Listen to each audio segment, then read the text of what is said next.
Hanga-hanga mga imbensyong robot ng ilang estudyante ng National College of Science and Technology. Kabilang dyan ang robot na pwede raw magsilbing gwardya sa mga establishmento. Nakatutok si Jamie Santos. Maniniwala ba kayo na ang mga robot na ito ay gawa ng mga estudyanteng Pinoy?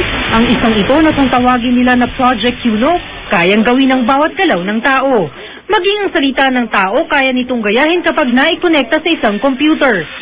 Pwede po siyang mautusan through voice recognition din po. Ang isang ito naman na 8-legged robot kung tawagin ay magagamit para tiyakin ang seguridad ng isang establishmento o tahanan.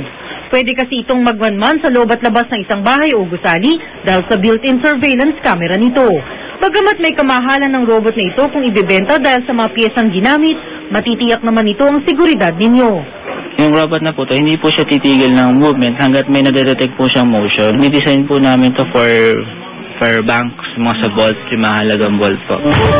Ilan lamang ang maitong sa likha ng mga estudyante ng National College of Science and Technology.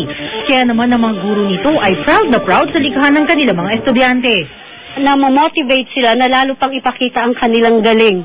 Dahil hindi lang nga sila ikinulong sa loob ng eskwelahan, kung hindi inilalabas namin sila sa public. Ang bawat instructor po namin ay nagtuturo sa kanila para mapalago at maipakita sa atin kung ano ang galing talaga ng kabataang Pinoy.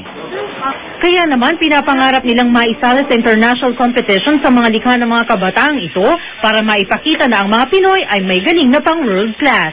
Jamie Santos, Nakatutok, 24 Oras.